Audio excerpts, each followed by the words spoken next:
so I just want to check the intro with you before we get started. So it sounds something like this. Um, this is ChatGPT based on the stuff that you put in the thing. So have you ever wondered how someone could rebuild a multi-million dollar real estate portfolio not once but twice? Well, today my guest Julie Hoffman, a street smart real estate investor from West Kelowna, has a remarkable story to share. Despite facing bankruptcy and financial setbacks, Julie has bounced back stronger than ever. Julie, welcome to the show. Thrilled to have you here. And then we'll roll in. How's that? Yeah, does it say rebuild twice or build Um, at the beginning?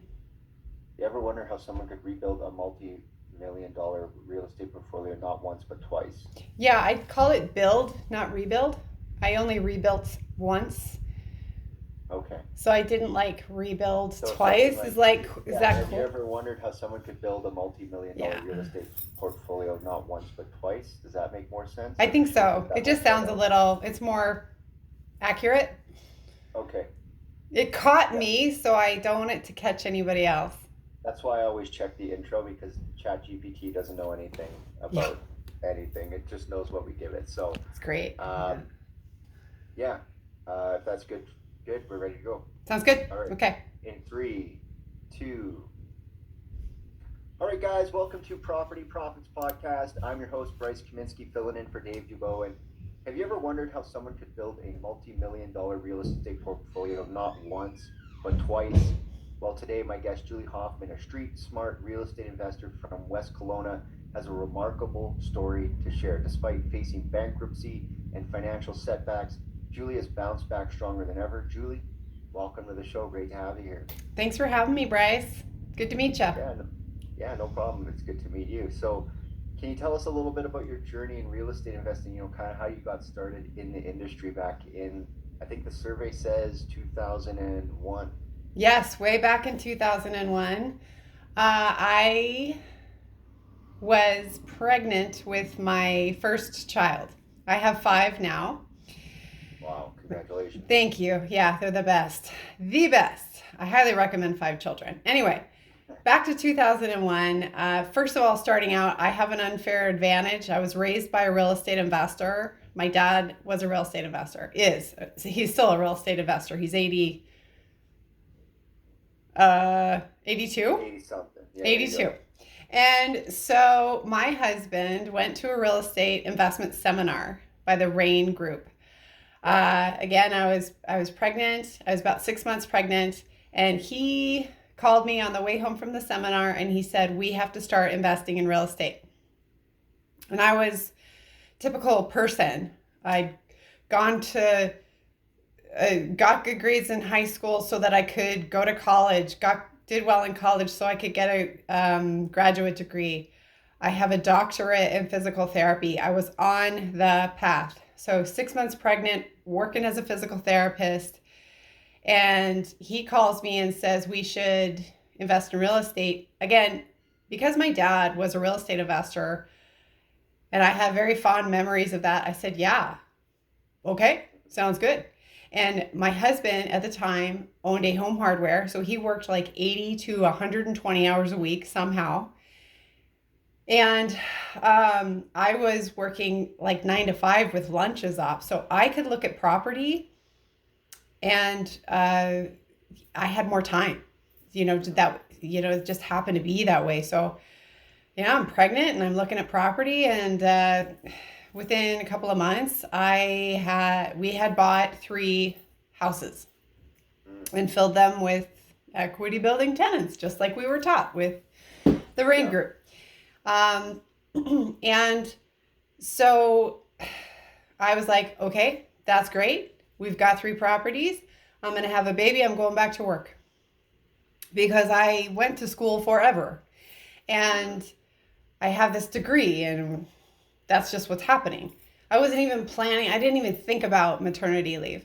Anyway, so my daughter's born on February 12th, 2002. And I fell madly in love, just like every parent does. And I knew I wanted to be with her as much as I could. And I knew real estate investing would enable me to do that. So instead of going back to work, I took the full year of maternity leave that we're so really blessed in Canada to have. I got paid 55% of my salary for a year on maternity leave, and we took that year to buy 12 more houses. I got pregnant again, and then it just kept really spiraling from there. That's how I got started. So in the intro, it mentions building your portfolio, rebuilding your portfolio after facing significant setbacks. Could you share a little bit more about those experiences and the lessons you learned from that? Sure. So we bought 12 properties so we were at 15 properties, like basically, I would say in 15 months. Mm-hmm. And we kept buying more. We kept buying more houses. So I learned how to raise money and get joint ventures. And so we were able to grow to a bunch of single families, fourplexes, duplexes, condos between Edson, Edmonton, St. Albert, and Grand Prairie with a partner. Mm-hmm. Mm-hmm. And I was introduced, as most real estate investors at some point, if they've done enough deals, it's time to move on to multifamily. And that's what I thought too. So I reached out to Pam Gill, who's still a heavy hitter in Edmonton, and she found me my first deal in Edmonton. It was a little 12-unit apartment building, and by that time, values had skyrocketed for all of our houses, and like all the property that we had bought, they'd all either doubled or tripled in value. That's luck. That can happen anywhere. And it definitely happened to us. So I was able to fortunately take equity from my houses and use it as a down payment for my first apartment building. And that just went so well. And it doubled in value in a year. So there's this steep incline happening between 2001 and basically 2005 going into 2006. So Pam says, Julie, do you want to do condo conversion? And I'm like, I don't know. What is that? Because I didn't know what she was talking about. She said, well, now that I know you can buy apartment buildings and you have all this equity in your houses, you could buy a building and I'll help you convert it from a 20-unit building into 20 individual condos. And my brother Carm has a whole list of buyers and he can sell your condos for you. So I'm like, all right, that sounds good, but what's going to happen? Like, let's talk turkey, let's talk money. What's going to happen? She said, well, we think you're going to make about $300,000. And that was more money than I'd ever even dreamed of. Like, we had that in equity. We had $2 million in equity. That is much different than like a $300,000 turnover. So I'm like, okay, we took more equity out of some of the houses, bought a building, condo converted it, sold it in less than a month. And we made $500,000. Wow. Yeah, it was bonkers. So we just felt like geniuses, and we did it over and over and over again. We successfully flipped 5 buildings doing condo conversion.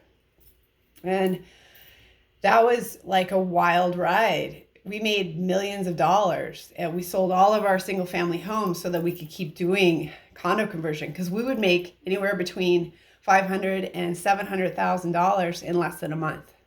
They would just get sold off quickly, very, very quickly. Like in a pre-sale, you'd make the opportunity and they'd sell them off. You just sell them all off. And these were buildings. We didn't have to build the buildings. We just had to change the paper. What I mean by that is we just had to take them from 20 units on a single title to 20 individual units. And so that's called condo conversion. It's also a form of development. And yeah, we were rocking and rolling. And then the fall, so we just rolled everything into more buildings. And we bought 5 buildings going into the fall of 2007 in rough areas in Edmonton. And for anybody that doesn't know Edmonton, there's rough areas, and that's where our buildings were. So it was a real punch in the gut. All of a sudden, our buyers dried up, Do you and think that the other buildings, like, was the location then that important to the model that you'd been running? Like, you've no, been buying in these nice areas, or was it a market correction? it was a market crash and burn. Yeah, it was That's oh 07, oh crazy. 08? Yeah, yeah. So the people most significantly affected by that recession were landowners, because gophers don't pay rent, as it turns out, and condo converters like ourselves. And so, yeah, the buildings that we had flipped were in the same areas as the buildings that we got, back into. So that was really tough. And we just, yeah, we were planning on not holding these buildings long. We were planning on flipping them quickly, so we bought them with very expensive money, like credit card money. It was Mm-hmm. it was very expensive. We were hemorrhaging money. Um, within We should have been out of business within 6 months. I was searching and searching and searching for solutions. And I sat with a mortgage broker. His name is Peter Kinch, and he's a great mortgage broker. And he said, he looked at all of our stuff. He said, I can't help you. Mm. I just can't. And I think he had too much on his plate and all kinds of things. He said, but what you could do is you could try to refinance all of these units. Like you could take 4 to this bank, 5 to this bank, 6 to this bank. You could try that. It probably won't work, but that's one thing you could do. And that one piece of information, I just ran with it. And I went to work on finding bankers that would refinance all of these units. So we combined our credit, our business partner's credit, our business partner's brother's credit, my father-in-law's credit, like all these people to refinance these units. And at the time we had 100 units, and we were able to successfully refinance 95 of them. Mm-hmm. Which was great. On paper, it took us from negative cash flow of like 70 grand a month to positive cash flow of, on paper, 12 grand a month. Again, these are rough buildings in rough areas. We were having a partnership meltdown.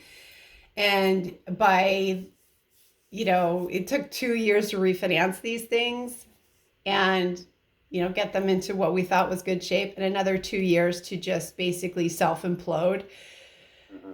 Because values were going down, the quality of the tenants were not getting any better, partnership dispute, theft, this, that, the other thing. And it was, it was tough, but 4-year battle when it should have been over in 6 months.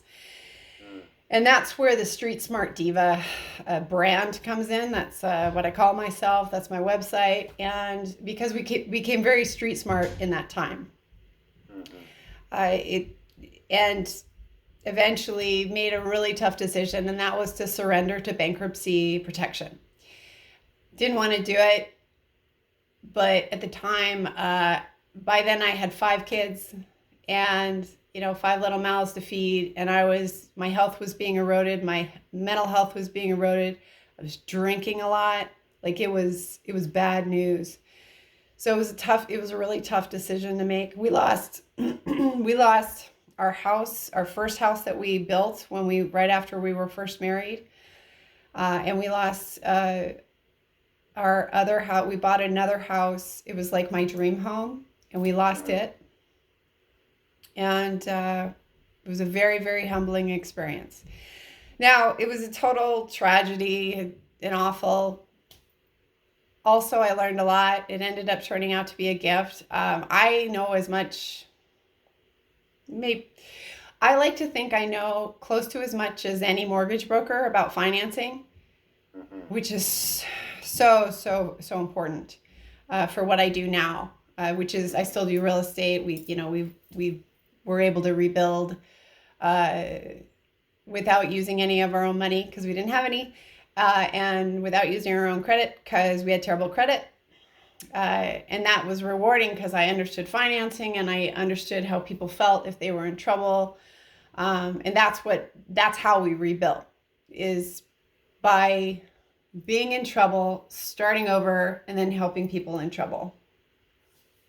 So let me ask you two follow-up questions on that. The first one is, I've been in situations where I've dragged deals out and they've cost me money. Yeah. Do you wish you would have cut, like knowing what you know now, do you wish you would have cut the ties on that building at the 6 month mark instead of 6 years or 4 years? Or, like, yes, you learned some things, but in hindsight, would it have been simpler to just lose the assets in the first 4 or 6 months and just say, because I find that myself, the mental toll of that, trying to salvage the deal, like, yeah, it would have been a great story had it turned, right? But in a lot of cases, maybe not in a lot of cases, but in some cases it just doesn't. And you look at the time and you're like, how much more could I have done with that energy I spent on this, strategy and this progression, if I had just took and, like, maybe just lost the 5K deposit on the deal instead of being like, oh, because I hear real estate investors are like, I bought it and I'm unconditional and I guess I'm just going to do the deal now.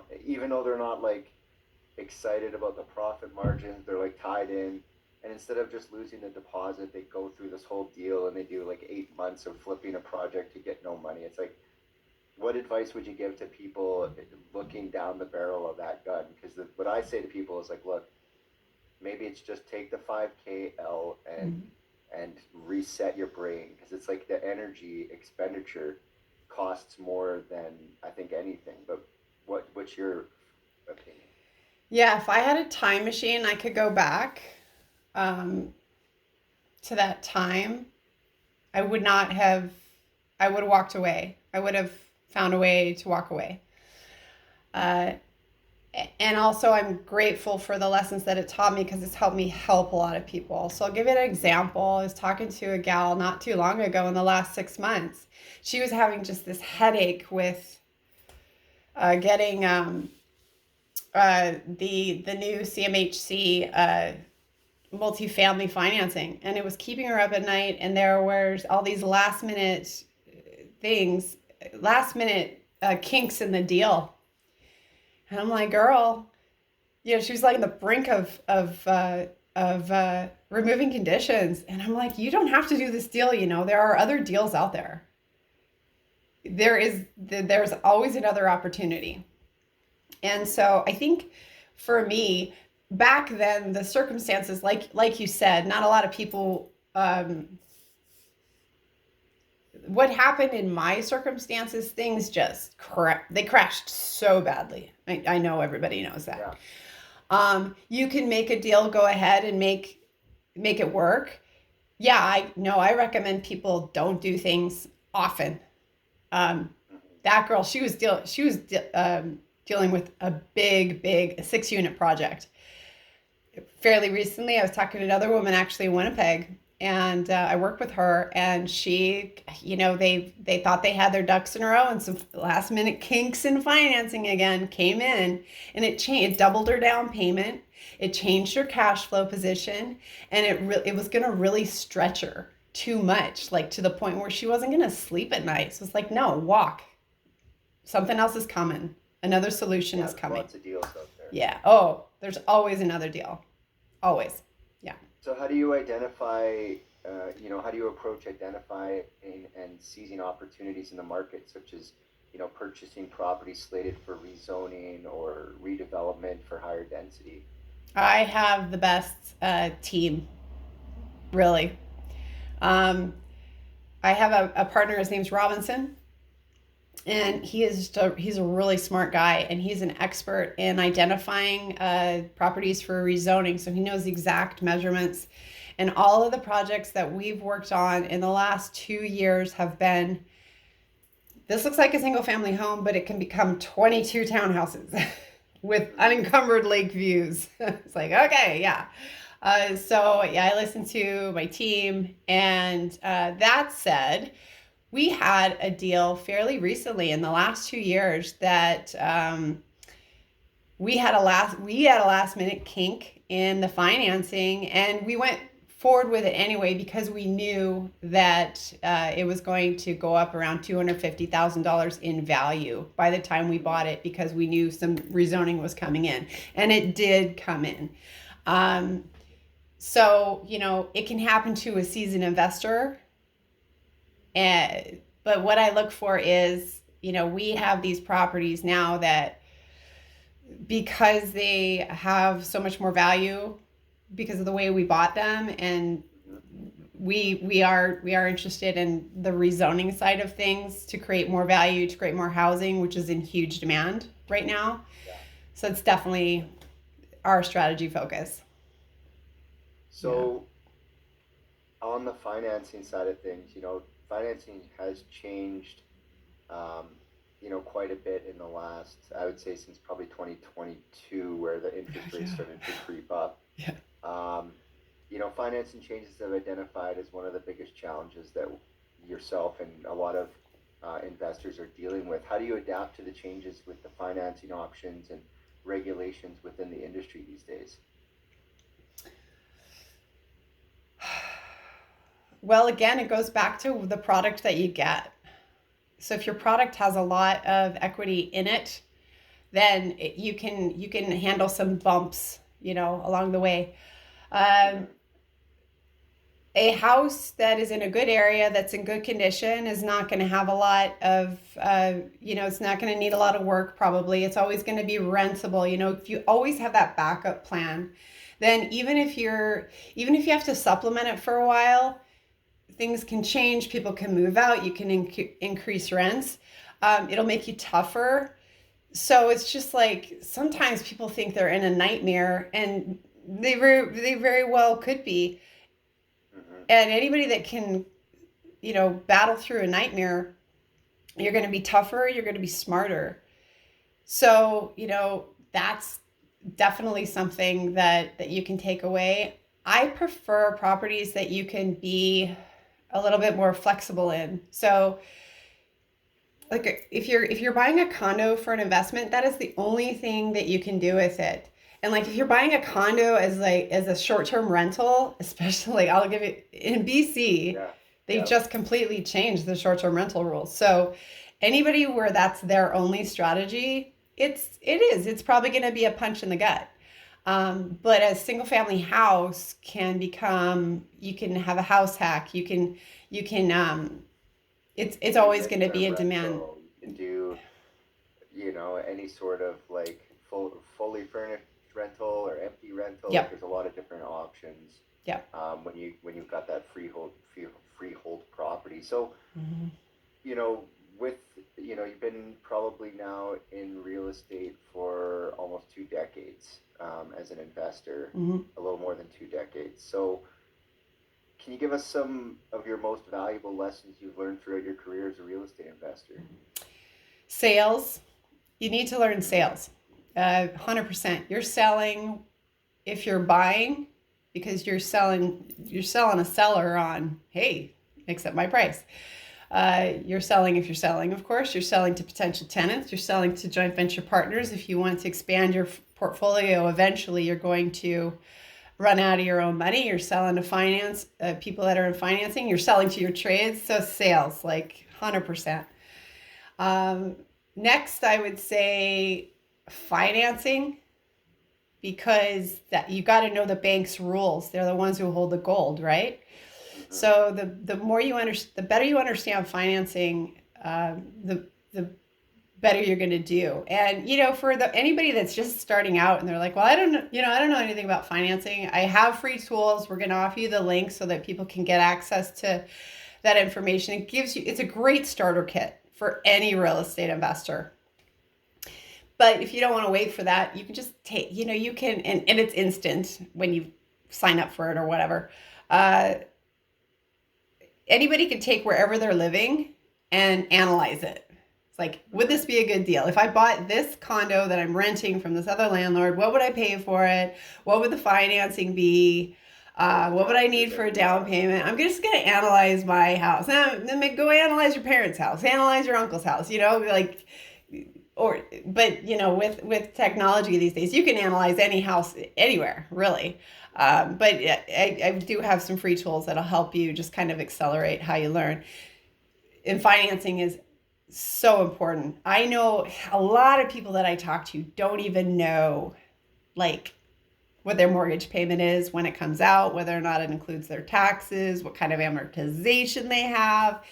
Educate yourself. Where the CMHC kicks in, Oh, how much the CMHC fees are if you're under 20%. And yeah. everyone thinks, oh, I'll just save up 5% for a property.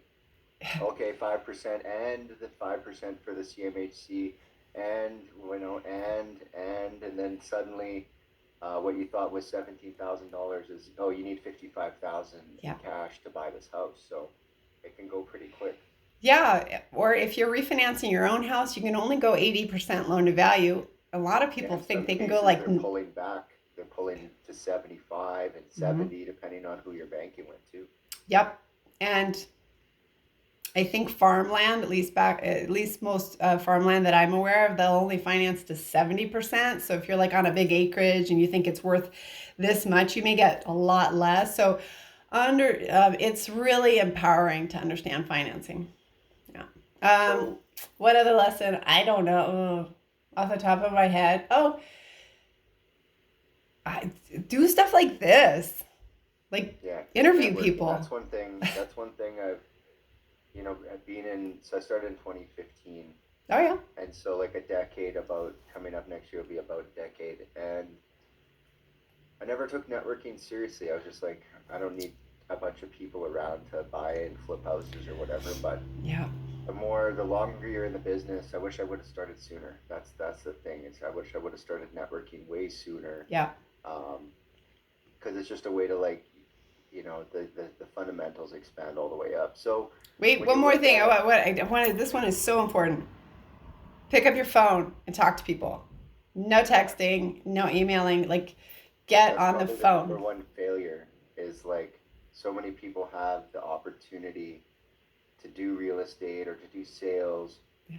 but they're just inherently afraid of the phone, especially the youngest generation turning 18 these days. Like, Yeah. people don't pick up their phone, and it's like, okay, so I'm gonna text you opportunity. Is that you're expecting someone to like DM you a deal? Is that, maybe pick up your phone, guys? If you're an aspiring investor, Mm-hmm. let's go into the advice for aspiring investors. One, pick up your phone. So, what what are some common pitfall mistakes you've observed now that you've been training, and how can these new investors avoid them?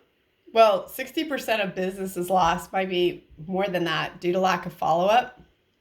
Mm-hmm, mm-hmm, So call people multiple times. mm-hmm. And there's gobs of information. Gobs and gobs. That is a More very so Gen than X ever. word, gobs. um, so much information on sales. Like I took Sandler sales training for $5,000 twice because Mm. we didn't have the internet. I mean, we didn't have YouTube. We didn't So have that's all the kind. only way you could get it, right? Is maybe on tape or something like that. I Yeah, remember people were always tape. saying, "Oh, I got the tapes, got the cassette tapes. I bought Yeah, it late night on cable yeah, TV at 2 in the morning." yeah, And they're like, "You could learn real estate on these tapes, 5 grand in 3 easy payments." yeah. And So, and that's yeah, really crazy too. And I think what's, it's like good and bad, because like there were only certain people that could afford to get their message out yeah, to people at 2 o'clock in the morning on the local the local TV. yeah, And now there's so much information coming at these new investors that it's hard to stay focused, on what strategy they're in. Attention over the last 5 years. I'm a big, I'm all about like the branding side of video, yeah. and it's down from like a minute and a half. I think we're at like something less than 90 seconds. I think the average attention span online is something like 65 seconds or 55 seconds now. So it's like Yeah. less than a minute. And um, the same goes for these real estate strategies. Like, people look at them, they're like, oh, 1 minute they're into short-term rental, and then they watch another reel, and now they're about multifamily, and they watch Mhm. another reel, and now they're talking about doing subject to. And you know, what would your advice be to people who are trying to navigate strategies and that shiny object syndrome? Anybody starting out, I recommend you focus on sales and learn how to raise money Yeah. because you're going to need money to do darn near anything. Mm-hmm. Now, you can go out and you can wholesale. You're probably still going to need deposit money. So learn how to raise money. That'll give you infinite possibility for whatever you decide to choose. Mm-hmm. But stay focused on it. Stay focused on sales and raising money, Yeah. because if you have one person ready to pull the trigger and move forward on a deal with you, then you focus in. Okay, I'm going to find this deal, and I've got somebody ready to buy it with me. And that is if you don't have your own money or credit. And if you have your own money and credit, pick one thing and just chase after it, and then learn sales and how to raise money and replace whatever you spent on that rental property with a joint venture partner, and then you buy another property, buy another property. The money, yeah. I mean, keep in mind too, folks, not everybody needs 10 properties, 20 properties, 100 properties. You can do very well with 3. With just a handful, yeah, more than none. Better than none. More than none is a good start. Yeah. So, what's your current goals and plans for the future for real estate investing? Our plans are to continue with the projects that we have and the partners that we have to completion. So basically, working on a 22 townhome project, another lot that can become 4 homes with up to 3 suites, and another project that is turning 1 single family lot into 4 units. So we're definitely in creating housing mode. Mm. Yeah. Yeah, I always say whatever the government wants us to do as far as what their current issue is, it's a lot easier to swim with the current than against it. So it's like, I'm going to do my own thing. There's nothing about affordable housing. Okay, go and do that. But where they're handing out money to do these things? Yeah. In the stream of the currency in which a government is promoting these things. So, where do you see the real estate market evolving? What opportunities do you anticipate over these coming years? I know Edmonton is really strong right now. That it's in the beginning of what looks like a hockey stick. We have some property there. I feel really good about the Okanagan because people want to live here, and a lot of people will do darn near anything to live here, and we have a good economy with a lot of strong incomes. So, we're very fortunate to that effect. We have had some rules come in that are restrictive, like the Airbnb rules and foreign student restrictions, which impacts the economy. Fortunately, we've got a strong enough other spokes in the wheel to weather that kind of storm. So I feel good about it. I feel good about Winnipeg. I'm working with somebody in Winnipeg right now, and Winnipeg is just steady Eddie. It's like a car wash, very boring to own. Nothing wrong with boring. Nothing wrong with boring at all. I love real estate. It is, the bank will give you a lot of money to buy it. And whenever I go back, and then somebody else is going to pay it off for you, or they're going to pay most of it. Yeah, sometimes you get property and it doesn't cash flow the way that you think it's gonna. You're going to have to supplement it. It sucks that the rates tripled, but keep in mind they were at like 1.4. So to double it to go to 2.8, that is still free money. 7% money right now. So folks, we're in March of 2024. It's not ideal. My first property that I bought had a 9% interest rate back in 2001. And then the next one had like 8, and the next one had like 7.25. So things can contrast it. I hear people say that because one of my mentors, he's something like 70 or 80. It's hard to peg.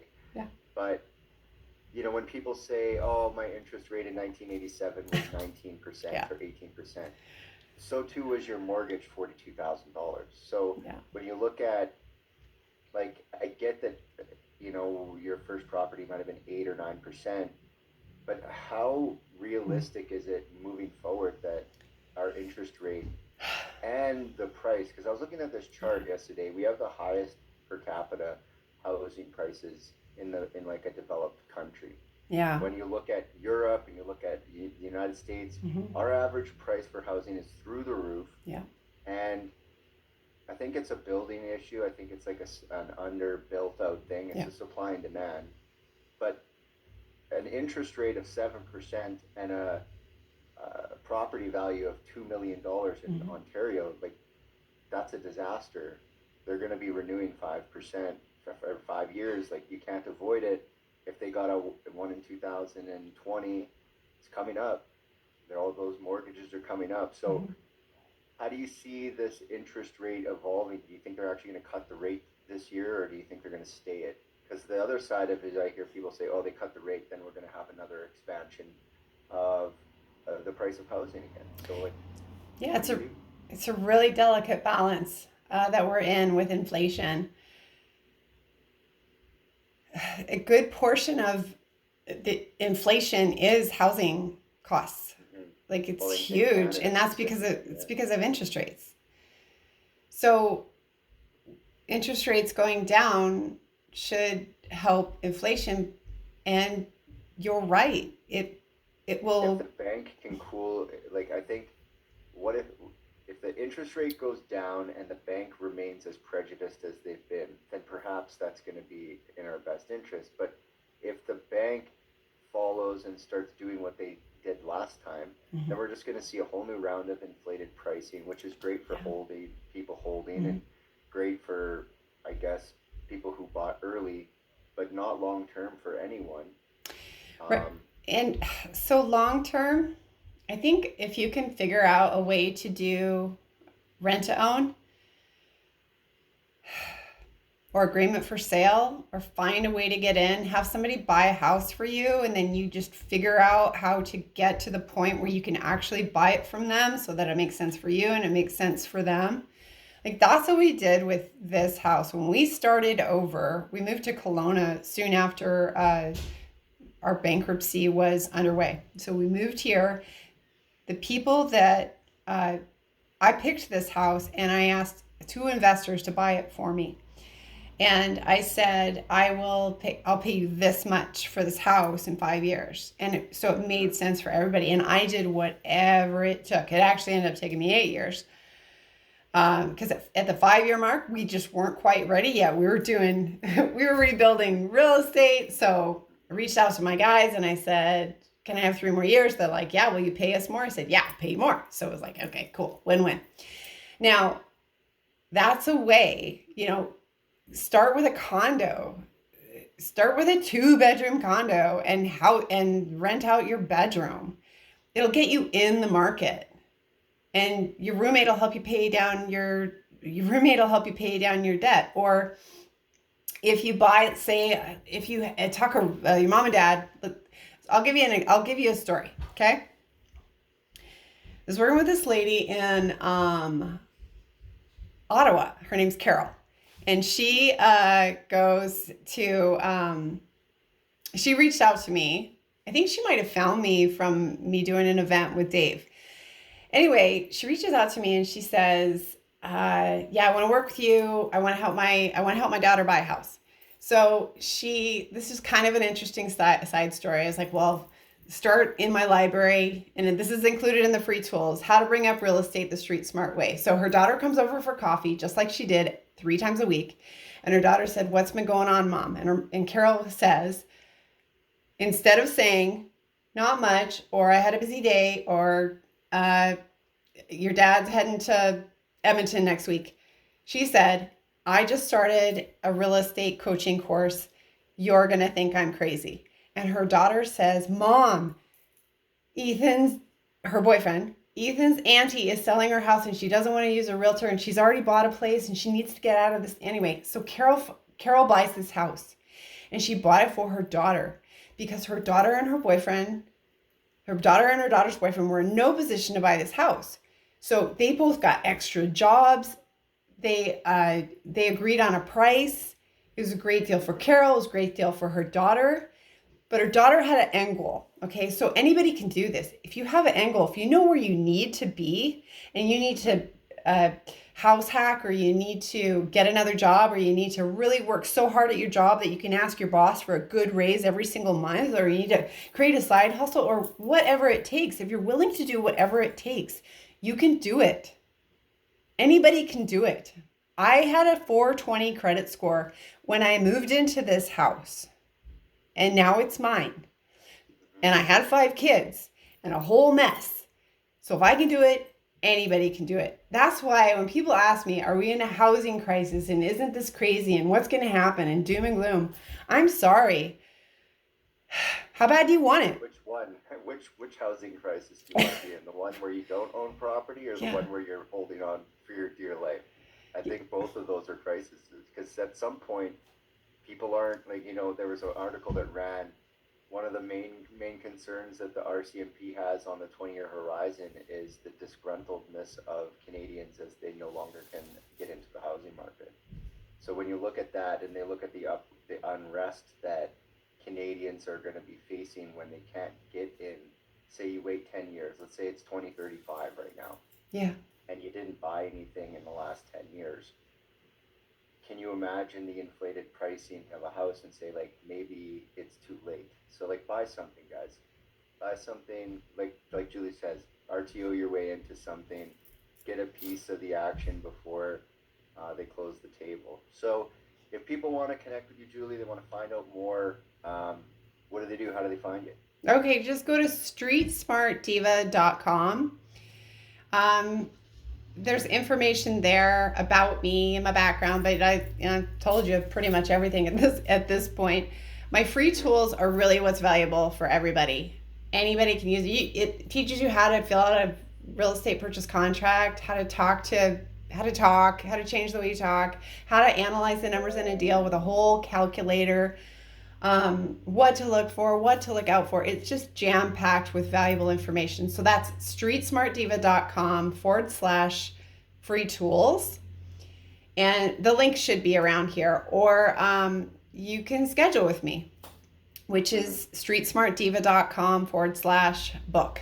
And if you can't find me, then Bryce will help you find me, right? There'll be a link on the episode here on YouTube. So.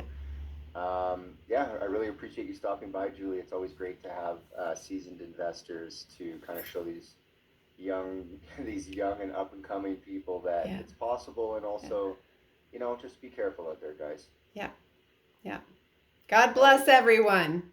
No kidding. And until next time, we'll catch you on the next episode. Thanks, Bryce. Thank you. Mm-hmm. See, easy peasy. Easy peasy.